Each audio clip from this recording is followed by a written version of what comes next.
Amen. Praise the Lord. Okay, tayo lahat ay magsitayo at buksan natin ang salita ng Diyos. Luke chapter 8. Again, ang pinag-uusapan natin ay ang ating treasure offering at bakit natin ito ginagawa. Amen. I hope that it has already been planted to us or impressed upon us yung dahilan nito, no? At gaano kahalaga ang isang pagbibigay sa gawain ng Panginoon. Tonight ay gusto kong tingnan din natin ang example, not only the example of 3 wise men. Still remember them?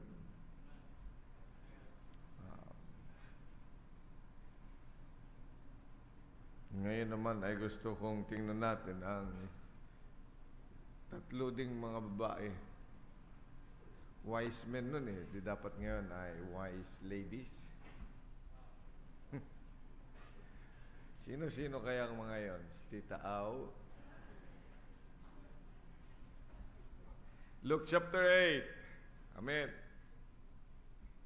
Luke chapter 8 verses 1 down to 3. Say natin, ready, go. And it came to pass afterward that he went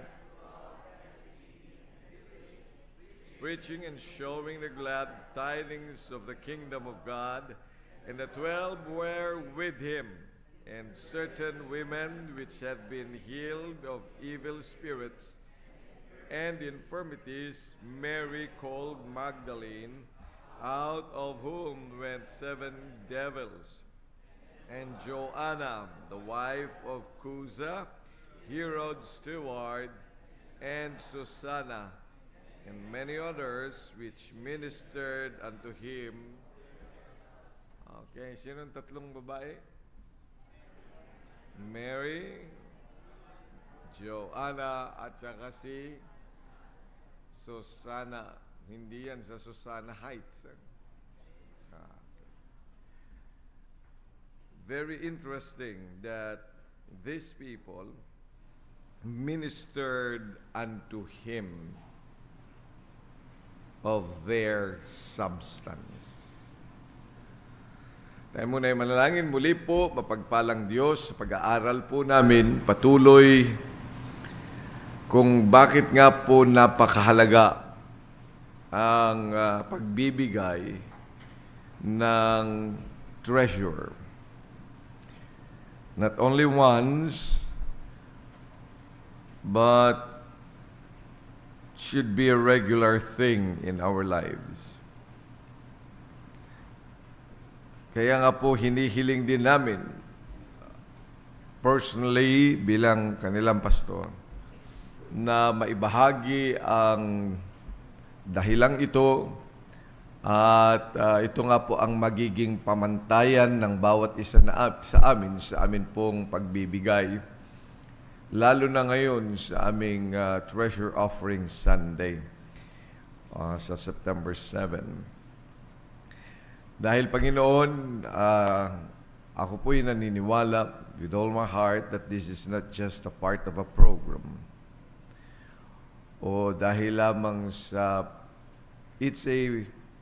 we need this as a church sa mga projects po namin, sa mga development works namin na magkaisa namin pong binuo for many years. At through those years ay utay-utay nga namin, Panginoong, binibigyang forma. Kasama ka, kasama ang vision, kasama ang puso, kasama ang aming pong bulsa, kasama ang aming mga substances. Kaya nga po hinihiling ko, Panginoong Diyos, na makita namin ito. At na ang pinakadahilan is because of you. Because you are the tabernacle. Because you are the temple. Because you are the synagogue. because you are the cornerstone of the church and you founded it. Maraming salamat po na napabilang sa ganitong gawain. At nawa ay bibigyan namin ito ng patuloy na pagpapahalaga kagaya ng mga tao. The wise men that came, the woman that broke the alabaster box in your hand. And now we look at the 3 women mentioned in Luke chapter 8. Kaya nga po, hinihiling ko dahil ang Diyos na ito rin pong magsilbing ilaw namin para po yung amin mga ipagkakaloob sa inyo would indeed be able to minister to you. For this we ask in Jesus' name. Amen. Okay, please take your seats.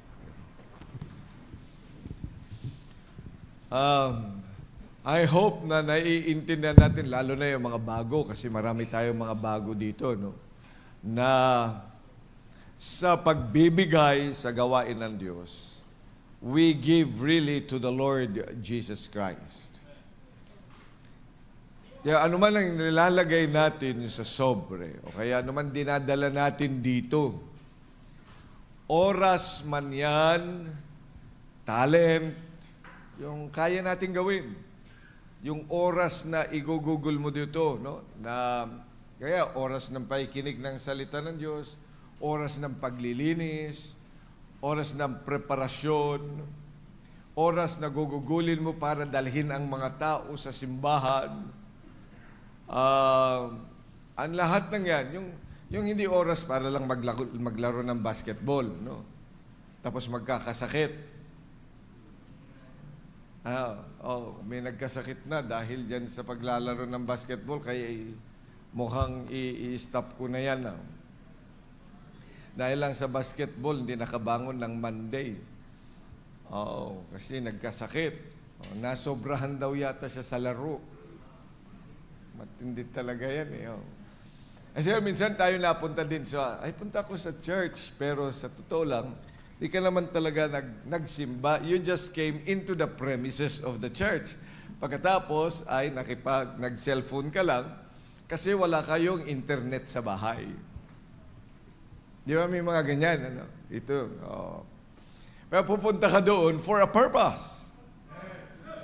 Pupunta doon, yes, it is not a service time, pero magtatrabaho, mag-aayos, daming mga repairs.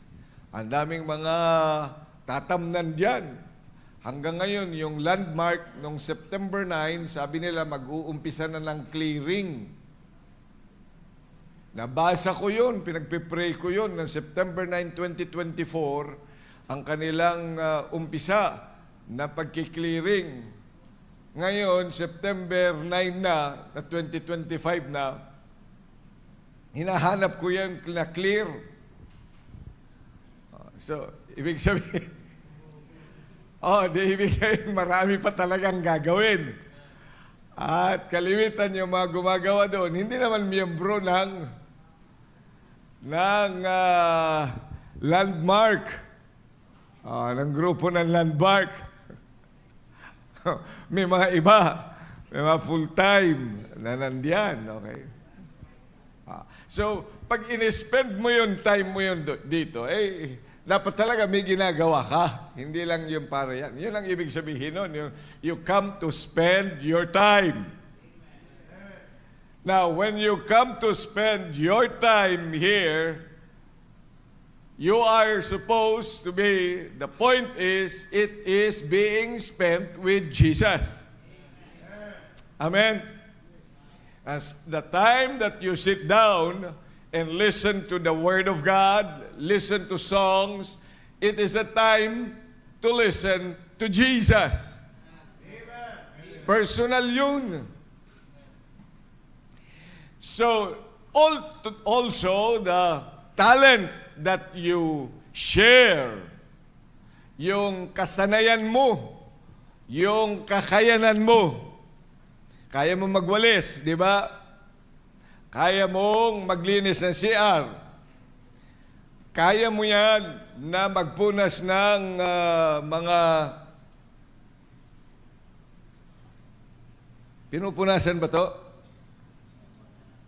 Pinupunasan, di ba? Pinupunasan to. Akala niyo inilagay lang dyan pagkatapos ay walang punas-punas. Pag hindi ito napunasan, malalaman ko ngayon. Pinupunasan yan eh. Oh, wala. Mukhang pinunasan. Oh, pinupunasan yan. Di ba maganda may tinitingnan kang ganyan? Tapos, ito pinupunasan din, tama? Oh. When you spend not only your time, but even your strength, kakayanan, kaya mong magpunas. Kaya mo ba magpunas dito? Dito sa taas na ito? Hindi, di ba? Oh, hindi niya kaya yun eh. Pero kaya mo. Oh, kaya na. Nagpunas ka dito? At hindi ka nag-spend ng kakayanan. Pero kumanta ka kanina, di ba? Oh, yun, nag-spend ka ng kakayanan para umawit para sa Panginoon, pakinggan namin. Kaganda nga ng kanta nyo, no? Parang baliktad nga ang choir at saka at saka yung junior choir. Kayo yung malungkot yung kanta.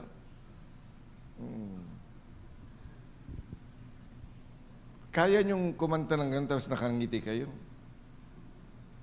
Parang mahirap, no? Pero naiintindihan mo ba yun, yung kanta mo? Oh, nonetheless, kumanta ka na pag-spend ka ng iyong talent. Amen. Oh, yun yung sinasabi natin na hindi sayang yung oras mo. Nagpunta ka dito ng 5 o'clock ng Tuesday o kaya Monday for Scepter College para mag-aral ng salita ng Diyos. You spend that for God. You spend that for Jesus. Hindi naman yan in-spend mo yan para lang sa sarili mo. It was all for Jesus. Bakit may Bible school? For Christ. But may Sunday school? For Jesus Christ. Bakit may choir? For Him. But may soul winning? Para sa Kanya. Bakit meron tayong kagaya nito? Para sa Kanya, not for anyone. Hindi para tayo magpasikatan dito na daladala natin ang gagaling natin mga damit. But we came here and we spent our time for Him. Amen. And when we give our money and our substance or our treasure, kung ano man ang meron tayo para dito at dalhin para magamit sa gawain ng Diyos, we're doing that for Jesus. Kapag meron niyang nagtatrabaho at dadalhin mo, magbibigay ka ng pangmerienda, lalo na bukas. Dadami ang magtatrabaho. Pero kailangan din naman talaga nila yun. You are giving that for Christ. Why? Pero may paggawa ng bakod na yan. And when you help in doing the pastoral house, hindi naman lang talaga para sa akin yun or sa my family, but you're doing that for God because that is the program of the church na alagaan ang man of God. I'm not saying that because I am the pastor of this church, but I am telling you it's the truth. It was not really for me. It is for God. That's why I appreciate that you're doing that for the Lord. Kahit nagbibiroan tayong gustong bumali, babaliin ko talaga mga bleeg niyang... Kasi wala naman talagang maitutumba sa kanilang mga ginagawa. At yan ang pinagpapasalamat. Kung naiintindihan natin na lahat ng mga ginagawa natin ay para sa Panginoon. Because that essentially is, we cannot do that anywhere, but we can do that in the church. Walang ibang avenue. Walang ibang lugar na magagawa mo yan. You can do that in government. Iba naman yung kanilang dahilan kung bakit may gobyerno. Yung mga opisina na nandito kung nagtatrabaho ng marami, ay hindi naman yan. Iba naman yung mandatos.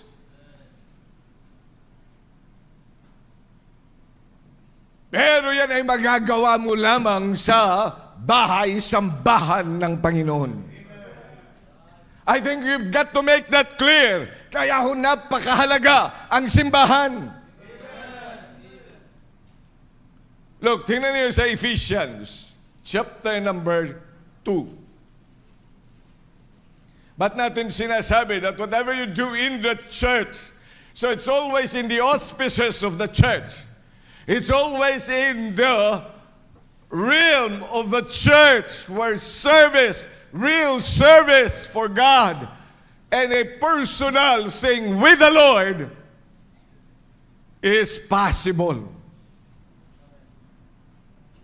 While it is true that you can be a good Christian as a student in other schools, but let us be honest that the mandate of the school, the mandate of the government or the institution where everyone works today is not to glorify God. In fact, the school, yung mga universities natin, ano ba ang kanila? To make what? The human potential, para ma-develop yung human potential. And there is no God in it. Saan ka makikita diyan? Wala. Lalo na yan, ay mga non-sectarian. You can only do that in the church.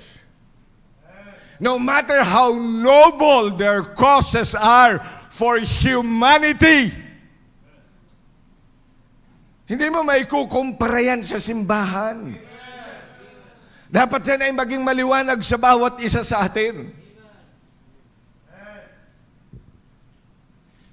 Because it is only the church where Jesus gave Himself that God in heaven has to come down. Biro may magkatawang tao para lang saan? To purchase the church. Wala nang iba. Saan ka makikita? Hindi siya namatay para sa isang research institution. Hindi siya namatay para sa school. Hindi siya namatay para sa gobyerno. Binigay niya yung buhay niya para sa simbahan. That's clear. That's why dare anyone say that is not your going to church that makes you a good Christian, but your life outside. Ay hindi mo na intindihan. Ang simbahan, binigay ng Panginoon ang kanyang buhay diyan. In fact, in Ephesians chapter 2, tingnan natin. And we've read this, and I'd like to read it again. Now, therefore, verse number 19. Now, therefore, you are no more strangers and foreigners, but fellow citizens with the saints and of the household of God. So, sino ang tinutukoy niyan? Ay mga Ephesians who have been saved. Sabi niyan, hindi na kayo mga estranghero. Hindi na kayo mga foreigners. Amen. Hindi na kayong estranghero. Hindi na tayo foreigners, but fellow citizens of what? With the saints and of what? The household of God. That is His household. Kailan niya sinabi na ang gobyerno ay kanyang household? Kailan niya sinabi na yung institusyon kung saan ka naglilingkod, yan ay household ng Diyos? Hindi yan sinabi yan. Kailan niya sinabi na yung paaralan mo is the household of God?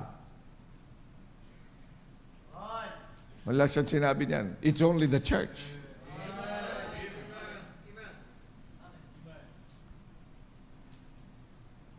Ganun yan kamahal ang simbahan. Kaya nga tanungin natin kung talagang minamahal na natin ang simbahan. Because the more we show, the more what our treatment with the church is in its activities. And it's yun lahat ng ating mga ginagawa sa simbahan at mga adhikain natin sa simbahan ay singlamig ka ng yelo. Ang ganun mo sinasabing kamahal mo ang Diyos. You see, the church was built because Jesus Himself gave His body and His blood. So that is His household. At binuo niya yan sa pangangaral ng salita ng Diyos. Binuo niya yan sa pagsabi sa kanila ng katotohanan, the gospel. Pagkatapos wala kang partisipasyon. Tapos ang lamig mo sa iyong participation tungkol yan, na ipangaral ang gospel sa iba. Ay pag malamig ka dyan, di ang ibig sabihin nun, however you say that you love God, you don't. You have time, you have much talent, you have money for other things, but not the cause of Christ. He formed it. Yes, He gave His own blood, but He preached the Word of God. Paano mapo-form yun kung hindi siya mangangaral? Paano nila maririnig kung hindi siya magsasalita?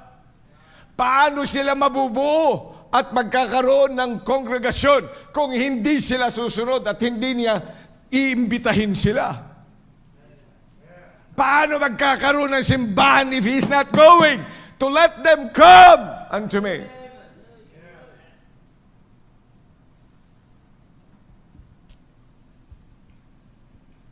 So you see, this is the household of God. Kaya kapag ikay malamig sa soul winning mo, sa mga Bible study mo, sa pag-invite mo ng first time visitor dito sa simbahan,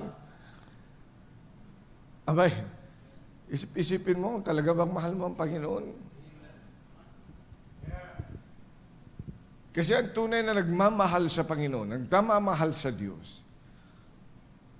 Kaya nga ako'y natutuwa doon sa, sa mga nanay, kung minsan ang daming anak, pagkatapos ay inaasikaso para dalhin sa simbahan. Sabi nga sa akin, Pastor, paano po yun? Hindi ako makasama. Kasi ang dami-dami kong alagain. Hindi ba napagandang bagay na dinadala nyo sila sa simbahan? Na maaga pa lang gising na kayo para sa kanila, para makapunta sila sa simbahan. Yan, napakagandang bagay. Ang pinag-uusapan natin, dalhin sila sa paanan ng Panginoon.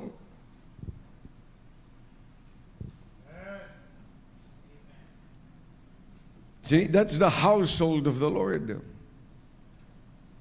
And then verse number 20, tingnan nyo.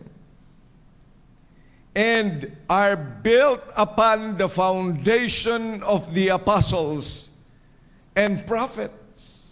Jesus Christ Himself being what? The chief cornerstone. You see, the church, the chief cornerstone is Christ. He is the foundation of the church. Not only that He gave Himself, He gave His blood, but He is the foundation of the church. Pundasyon siya. Kaya pag sinabi mo, pag ikaw ay gumigiba sa simbahan, edi ginigiba mo ang pundasyon. Pag ikaw ay malamig doon sa pundasyon, ay malamig ka doon sa mga pinagagawa at ginagawa doon sa household of God. Then you are called to the foundation of the church. Mas masaya ka makipag-fellowship sa unsaved. Tapos sasabihin mo, save ka na.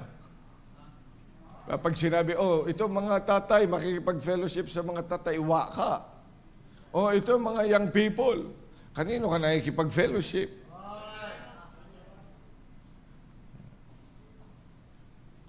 Okay, ito mga nanay, mga magkaututang dila lang bang magkakasama?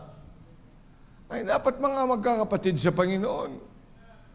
Kahit ba hindi mo kasundo yung isa dyan, di ba? Nakikita mo yung hindi mo kasundo, andito na naman. Meron ka pa rin hanggang ngayon, di ba? Meron ka pa rin hanggang ngayon ay may hindi ka pa rin kasundo. Aba, die to self. Isipin mo na siya ay anak ng Diyos. Amen? Oo. Foundation ng simbahan ay ang Panginoon. Kaya tingnan mo, hindi mo maiiwasan. Kaya lahat ng mga ginagawa natin, lahat ng ibinibigay natin sa simbahan, ang mga yan, binibigay natin sa pundasyon.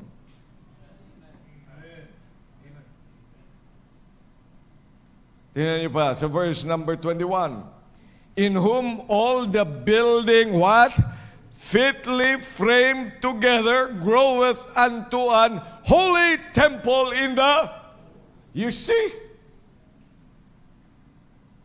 The building is fitly framed in Christ. So when you spend your time, your precious time here in the church, then you are being fitly framed into that building and being fitly framed, sabi ng Panginoon, groweth into an holy temple. Ginagawa mo talaga para sa Kanya. Amen? Amen. Binibigay mo talaga yan para sa Kanya. Kaya hindi nga tayo nagbibigay ng basura, di ba? Yung basura sa basurahan. Kaya kung yung time mo ay basura lang, ibig sabihin, it's just your spare time. Parang sinabi mo, punta ko sa church kapag may time. Makinig ka, pakinggan mo sarili mo, kapatid. Mag-ingat-ingat ka, sasabihin, pag may time po ako, pupunta ako doon. Ano ibig sabihin nun? Spare time. Kaya tinuturuan ko kahit mga bisita at mga bago, sabi ko, huwag mong sabihin pag may time. Lalagyan ko ng time. Pero may pupunta lang kayo dyan sa SM, wala naman kayong gagawin. May pupuntahan pala kami. Saan punta nyo? May outing po. Biro mo yung outing, nilagyan mo ng time. Kasi sa tingin mo, importante. Ay di yung time mo para sa Panginoon, lagyan mo din.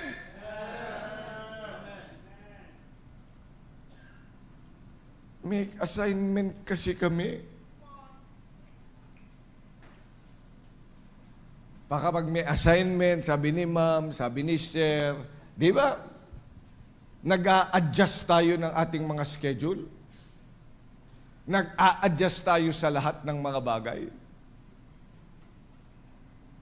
Aba, ay sabi mo, ang Panginoon ay mahalaga. Huwag kang magbigay ng basura. Kailangan nagdala ng dumi. Sino may baong dumi din eh? Di ba? Dala natin. Kaya pag magbibigay tayo, hindi na, essentially when we give kaya nga pag nagbigay tayo, it's really the treasure. Kaya tingnan mo sarili mo, pag magbibigay ka, sasalik, at di ba? Magto-treasure offering tayo. Tanungin mo sarili mo, Panginoon, ito ba is it a waste or is it my treasure? Ikaw naman na makakapag-decide nun, hindi ako. I cannot judge you. No one can judge you, ladies and gentlemen. But your conscience. Kaya natin pinag-uusapan ito, kaya tayo mayroong time na pag-usapan ito para prepare yung puso natin. Lord, let me give really indeed a treasure in your sight. Amen. not in the sight of anyone, because this is for you. Tingnan pa niyo. Verse number 22. In whom also you are builded together for an habitation of God through the Spirit. You see? That's the church. Dito lang talaga natin yan maintindihan. Ganyan yan kahalaga. Kaya nga, kapag tayo magbibigay, ay dapat talaga ibigay natin ay treasure. At bilang isang simbahan, we do that every Sunday when we come, every time you work for the Lord. But as a church, with a greater program that we have, para sa building ng atin pong simbahan, we have a treasure offering Sunday. A year of preparation. Isang taon na preparasyon. Isang taon na pananalangin sa mga bago natin, mga mananampalataya. Well, we can understand. Pero kung matagal ka nang kumakanta ng choir, matagal ka na diyan na nakikinig, ay medyo mag-isip-isip ka naman kung ano bang trato mo sa Panginoon. Because we give for Christ. At nakikita natin yung connect niyan, hindi ba? From the synagogue, before Christ formed His church, and then the temple, and then the tabernacle. At all these things talk about of God dwelling with man. Gusto ng Diyos talaga mag-dwell sa atin. At hindi nagkulang ang Diyos na magsabi na darating ang isang araw, there would be one cornerstone, one Lamb who should take away the sin of the world. Kaya siya nag-create ng tabernacle, ng service sa tabernacle. At kahit yan ay naglalakbay sila, they had to do that. At pagdating nila sa promised land, they had to make the temple right in a permanent place so that they can serve the Lord there. They can offer the Lord, if they can offer there and give their best, always pointing to this coming Jesus. And Jesus also formed the church at sabi niya, well, upon this rock I will build my church. At ngayon ay nasa langit siya, pero inatasan pa rin niya ang simbahan to go.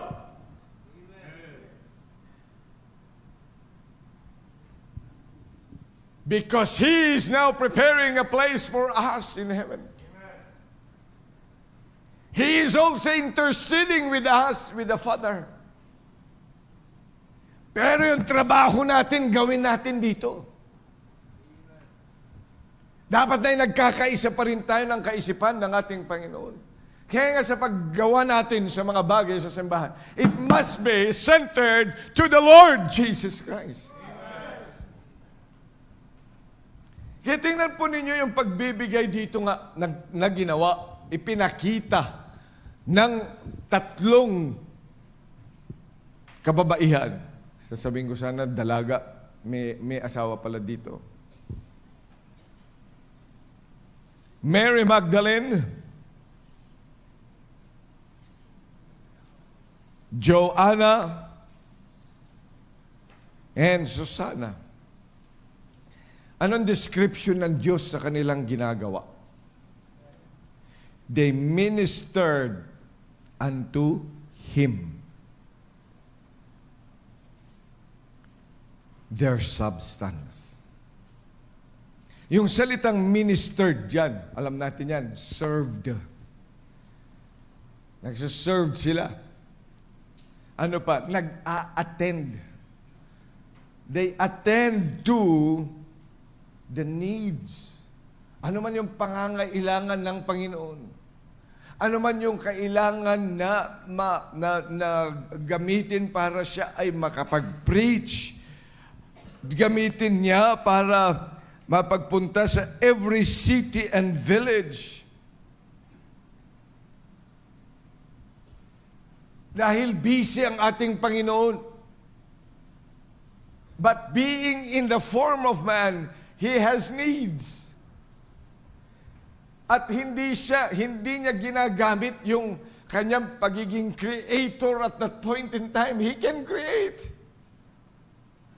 Sa tingin natin, kapag kailangan niya ng tinapay, kaya nga tinempt siya ng diablo dun eh. Oh, by the way, ang temptation, tinetempt yun sa kaya mong gawin. Yun ang temptation. Kaya mong pumatay? Kaya naman eh. Kaya nga, pwede kang matempt na pumatay. Pero gumawa ng pandesal na walang harina,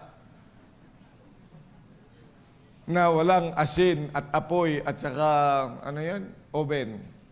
Kaya ng mga kaya ng mga CIT student niyan. Basta may harina, may asin, may gatas, may yeast, yun, tapos may gas. Pero tanggalin ko lahat yun. Ano kaya? Yun ang inyong finals. Walang harina, wala lahat, wala din yan, pero gumawa kayo ng pandesal, 100 pieces, papasa na kayo. Siyempre, imposible yun. Kaya hindi ka matitempt. Ang Panginoon ay tinempt noong galing siya nag-fasting. Yeah. Kanina nga, nagkaklase kami. Pinaamoy ko lang sila nung mga nandun nakikita eh. Talagang na sila eh. Parang gusto nang kumain eh. Yung amoy paa, sabi nila, ang bango. Yeah, ano yung amoy paa? Saging na saba, di ba? Yung pinirito. Di ba, amoy paa yun? Pero pag gutom ka, sabi ko, nagulat ako sa narinig ko, ang bango daw, ang bango. Sabay, pag gutom ka talaga, kahit kahit mabaho, mabango at kahit hindi masarap, parang masarap. Ang Panginoon, di ba, 40 days and 40 nights, hindi kumain. Kaya sabi ng diablo, kung anak ka talaga ng Diyos, itong batong ito, gawin mo. Kaya siya tinempt. Kaya ang diablo, alam niya kung saan ka itetempt. So, by the time ba, hindi kayang gawin ng Panginoon yun? Kaya nun. Diyos eh. But He refused to do it. So, lahat ng mga pangangailangan niya, He can provide it on His own. But foxes have holes, birds of the air have nests. He has already put in his heart and his mind that he is going to the form of a man, to the form of a servant, and die even a death at the cross. Yun yung kanyang dahilan ng pagpunta dito, para maligtas tayo at para magkaroon ng simbahan. That was his purpose. So he was a man with a need. So nakikita nila yung mga pangangailangan. In fact, he was not the treasurer. Meron ng giving noon, si Judas. Si Judas pa nga, sabi na nung nilagyan na ng pabango ang Panginoon. Yeah, it's a waste. Samantalang hindi siya makabali siguro ng pampabango man lang ng konti ng Panginoon.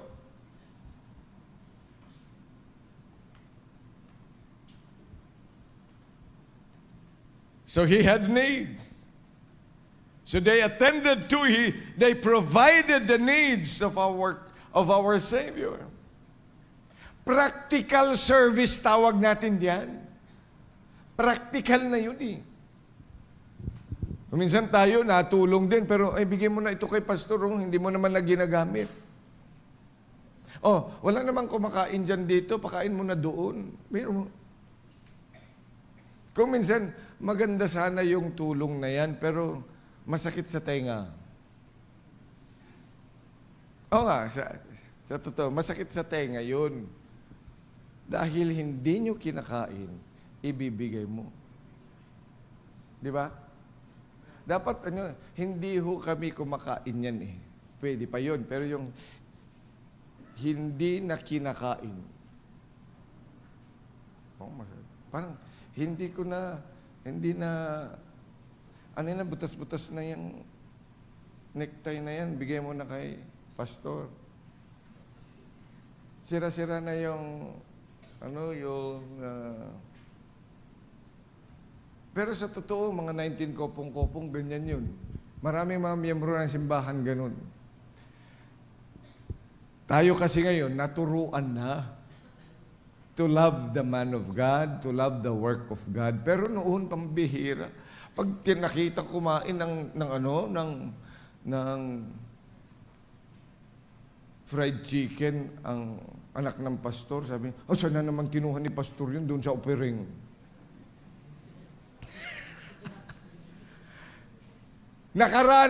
Pambihir na nakarinig na kami ng gano'n. Sa totoo lang, medyo matagal-tagal na sa pananampalataya ang inyong pastor. Pero napupuntahan ko yung mga simbahan na kagaya nun, maririnig mo pa, bigay mo na yung washing machine sa church. Bibili naman tayo ng bago eh. Wala naman ng sira-sira na yan, pa-repair na lang nila. Pero siyempre, pag nangangailang ka naman talaga, kahit na, di ba, Pilipino eh. So, hindi masakit sa atin yon na tumatanggap. Kaya lang, magtas-tas naman ng antas ng pagbibigay sa gawain ng Diyos. Hindi dahil sa sira. Amen? Kaya naman ni Lloyd na ayusin yan. Oh. Kaya, dapat ay magbago-bago na tayo.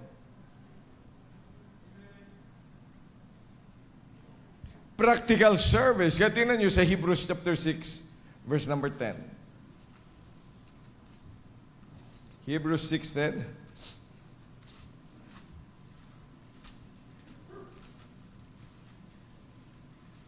Ang sabi ng salita ng Diyos, for God is not unrighteous to forget your work and labor of love which you have showed toward His name, in that you have ministered to the saints and do minister.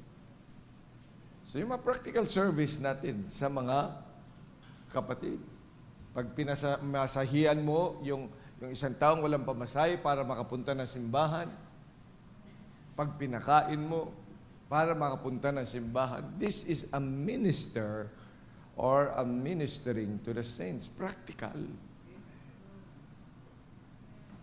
Pag merong dumating ng mga bisita, marahil ay hindi alam kung saan pupunta diyan, gutom na gutom, kaya pala nahihilo, akala mo ay sinasaniban.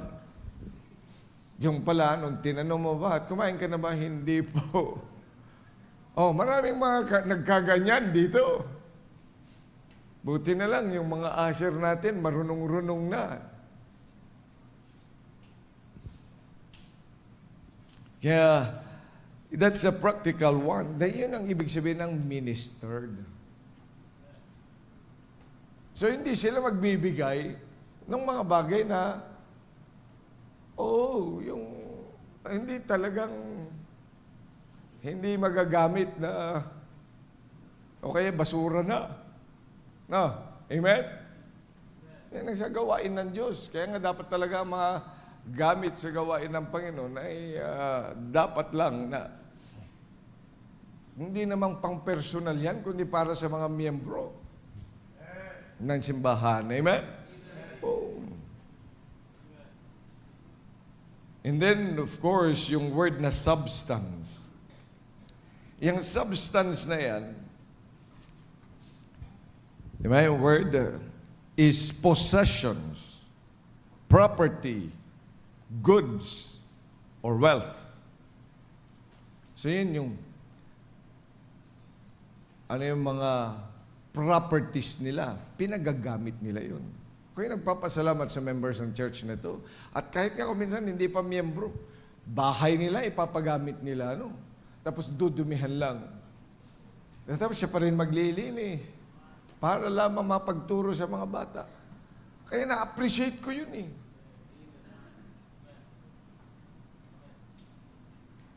Bilang mga mananampalataya, dapat talaga yung mga miyembro nga mag-offer ng kanilang tahanan para diyan.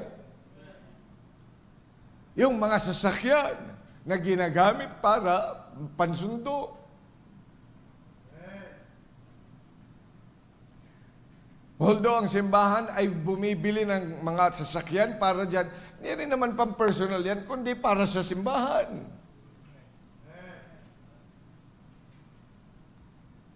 Substance, properties. Ito'y pinagagamit para ma-accomplish the mandate that God wants the church to accomplish.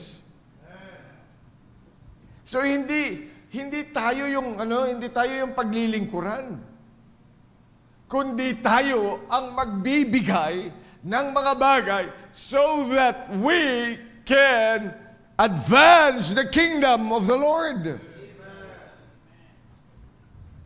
Kaya hindi talaga yung iisipin ano makukuha ko sa simbahang yan. Ang dapat na sinasabi ay anong may bibigay ko para lalo pang magawa ng simbahang yan ang gawain ng Diyos. Because the more that I give, and the more that I do this, and the more that I will say this, ang mga bagay na yan will be for my Savior. Minister their substance to Him. Kumbagay, pinagagamit na niya yan para, kumbagay, ang Panginoon na yung gumagamit. Although the church now uses it, but it's actually Christ, in essence, uses the same.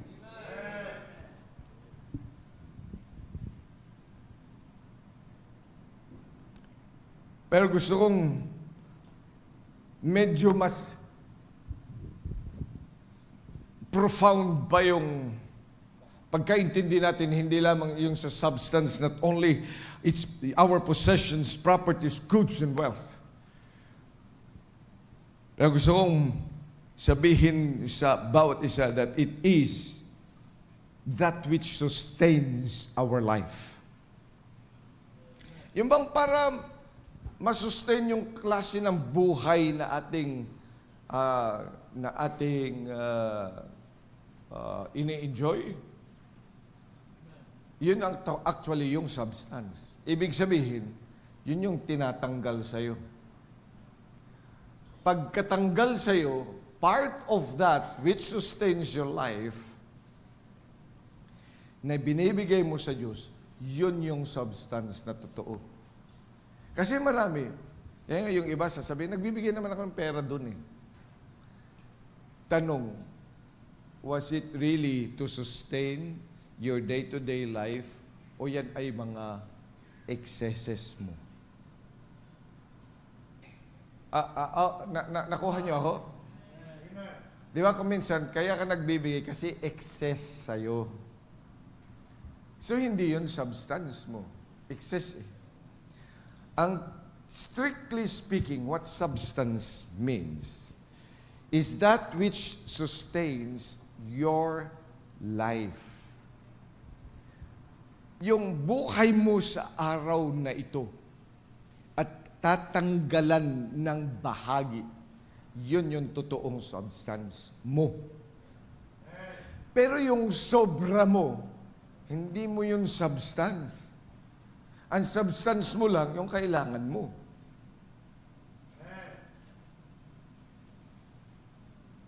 Hello? Tingnan nyo yung definition talaga kasi ng substance. It's the sum total of one life depends upon. Kung saan nakasandig yung buhay natin. Yun yung substance. But if you take it out, kasi hindi naman talaga bahagi ng buhay mo yan, ay hindi nga. Kaya nga substance eh. Yan ngayon laman mo eh. Ngayon, kapag tinanggal doon at hindi naman ito galing sa'yo, hindi mo laman yun, walang laman talaga naman kasi yung isip mo. O kaya, walang laman talaga yung puso mo. Wala naman talaga laman yun eh. Hindi naman talaga galing sa'yo. Hindi naman talaga that which sustains you. So ito yung substance na sinasabi. They minister their substance. Now, it's so important knowing the character of these three ladies. So number one, tingnan natin, si Mary Magdalene, di ba? Para maintindihan natin the substance na pinag-uusapan. Mary Magdalene is from Magdala. Anong pinanggalingan niya? Yung town, ang sabi nga diyan di ba?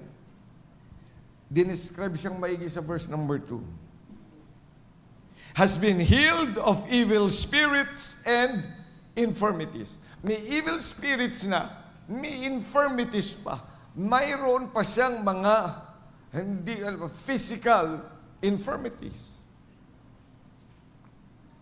Out of whom went seven devils. Now, pag tinignan natin ang Magdala, Magdala is a place where Mary Magdalene comes. At yung kanyang lugar is a town known of moral corruption. And many devil possession. Talaga yung kanilang lugar talaga yan ng masamang buhay. Na walang manggagaling na maigi sa kanila. Whether this would be a very poor country or a very poor city, we cannot be certain except that many infirmities, yung mga deformities, mga sakit, comes from a depressed area. Kasi hindi nabibigyan ng time, ng oras ng gobyerno. Ay sabi niyan, she has nothing. She has bought a bad reputation. She comes from a morally corrupt town. Pero tingnan niyo, nung inayos ng Panginoon ang buhay, nagkaroon siya ng substance that she can give to the Lord. At of the three, siya yung first mention. Siya yung, kumbaga, ay valedictorian. Hindi inuna si Susana, hindi inuna si Joanna, na mayaman. Paano naging mayaman si Joanna? Siyempre, anak siya ng steward ni Herod. Pag steward yun, di ba? Parang si Judas lang, sino may hawak ng pera, meron siya. Malaki pera nun. Kusa, actually, yung pangalang Kusa, ibig sabihin ay noble and fear. So, ibig sabihin talagang mataas sila. So, we can see naturally that she was the financier. She may be giving. And alam po ninyo yung panahon nga ni Joanna, ay hindi dahil lamang sa mayaman siya. Pero alam niyo sa panahon na yan, remember that Herod Antipas was the person that killed, sino ang pinatay niya? Si John the Baptist. Ayaw niya na may kasamang ibang hari. Pagkatapos paglilingkuran mo ang hari ng mga hari, He is the King of Kings, the King of the Jews. So politically risky. And socially risky. Maa-associate siya doon sa isang sekta that uplifts Christ. Ay ang kanyang asawa ay nandoon kay Herod. So hindi talaga madali rin yung buhay na yan. Although financially maybe she has much money, pero hindi rin naman sa kanya yun eh. Because it is the it is the husband, it's her husband who has the body. Siya naman yung steward. Ang mga babae pa naman noong unang mga panahon, they are just dependent upon their husband. Di naman sila manaka-independente. Sila ay mga laging nakasandal sa pader, ika nga. Si Mary Magdalene, walang masandalang pader. Pagkatapos masamang buhay, masamang reputasyon, maraming sakit, evil spirit. What can she do? But the Lord said she ministered her substance. Joanna, maybe at the right time, akala kasi natin kung ilan, hindi alam na may mga pinanggagalingan din yan. Hindi dahil sa malaki ang pera, malaki din namang babayarin ng mga yan. Akala niyo, di ba kung minsan kasi mahilig tayo, lalo tayo mga Pilipino, ang hilig natin magpalibre, di ba? Ay, lalo na pag ganun. Pero hindi mo alam na may pinanggagalingan din yan. Malaking gastusin yan. Kung malaking pera niyan, ibig sabihin, malaking gastusin din yan. Hindi madali yung mga bagay na yan. Kaya hindi naman talaga siya, hindi talaga yan mas mataas o mas talaga siya, hindi talaga yan mas mataas o mas malaki ang magagawa niya. No. Dahil meron din mga risks sa buhay ng mga ito. At alam niyo ang salitang ang Joanna, di ba? Joanna is a feminine of John. Oh. Ang ibig sabihin nga niyan, di ba? The Lord is gracious. Yan ang Joanna. The Lord is gracious to me. So you see, grace is not only found at a time when in our lowest point of our lives. Hindi lang kay Mary ang biyaya. Joanna had needed the grace of the Lord. Hindi dahil nasa mataas marahil, nasa nobility, ay hindi na niya kailangan ng biyaya ng Panginoon at hindi na siya makakapaglingkod. Ayon din sa pamantayan ng Diyos, she can also, and she can be the same with Mary, who got the grace of God. She needed the grace of God. Kaya sa harapan ng Panginoon, pantay-pantay.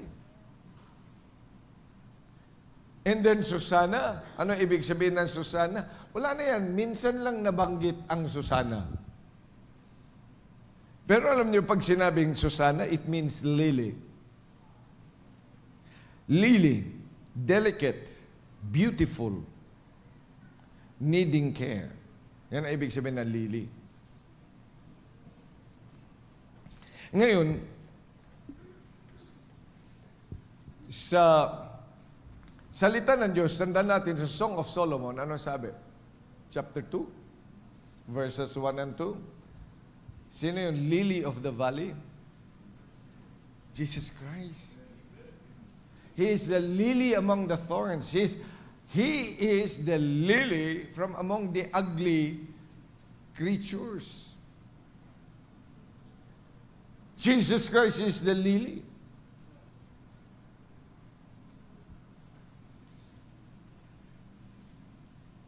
That's why it symbolizes beauty, holiness, and perfection. At ginawa din yan doon sa templo. Tandaan nyo sa templo, nakita nyo, di ba, yung paano ginawa ang templo? Sa 1 Kings chapter 7, tingnan nyo, magandang bagay yun. Binanggit ang salitang lily, but this time about lily work. 1 Kings chapter 7. Verse number 19. And the chapiters that were upon the top of the pillars were of lily work. Nakita nyo yan? Oh, nakita nyo ng 1 Kings? Oh, antok na ba kayo? Tatagalan ko pa to. Okay, 1 Kings. Ano, Brad, nakita mo na 1 Kings mo? Baka tingnan yung 1 Kings. Okay. Chapter 7, verse number 19. Let's read. Go. The top of the pillars were of lily work in the porch, 4 cubits. There is a lily work. Tagatapos yan, lily pa na yan, which is a good thing to look into. Pero nasa top, on top of a shepherd, and then ilang feet. Kumbaga, parang hindi pa natin makita. Sino lang makakatanaw? Eh, siyempre yung mga nasa taas. Pero yung workmanship to come up with a lily doon sa taas, ang Diyos lang nakakakita.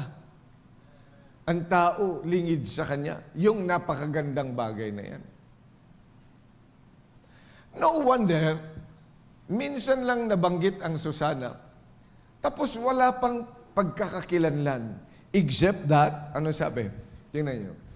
Balikan natin ang Luke chapter 8.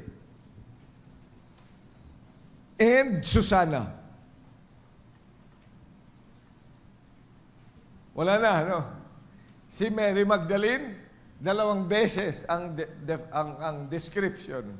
Si Joanna, may description din sa kanya. Na madali mong makita. Si Susana, just the name Susana. Parang napaka-insignificant na tao. Pang walang nakakakilala sa kanya. Pang walang influence. Pang nasa background lang siya. Andun lang siya sa taas. That she cannot be appreciated. She cannot be seen by anyone. But she ministered her substance to the Lord. Sino nakakita ang Panginoon? Kaya alam niyo po, sa atin pong treasure offering, we are doing this for our God to Himself. And He sees every one of us. Perhaps the financial office can see how much you have given. Pero hanggang doon lang sa numbers. And when we give our treasure, dapat talagang tinitingnan natin, piniprepare yung puso, yung isip. For a year's time, Lord, I want to give a treasure for you. That only your eye can see. That no matter where I come from, whether from nobility or from the slum areas, no matter I come from a bad lifestyle, pero yung biyaya mo pa rin po, because I am living in your eye. Ladies and gentlemen, pagpunta natin dito sa simbahan, dapat yun ang ating puso. Dapat ayusin natin yung atin pong uri ng stewardship ng pagbibigay sa gawain ng Diyos. Let's all stand up, please. Muli po, Panginoong Diyos, maraming salamat sa pagkakataong pinagkaloob niyo po sa amin. Help us to examine ourselves sa amin nga pong gagawing napakahalagang bagay in our treasure offering Sunday. Nawa nga po, mapagbigay ito ng kaluguran sa inyong pangalan.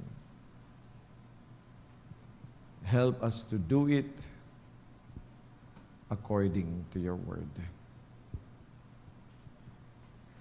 Habang tinutugtog ang mawiting pa niya, I think it is high time that we can come to the Lord and ask, Lord, please prepare my heart and let me do it according to your will.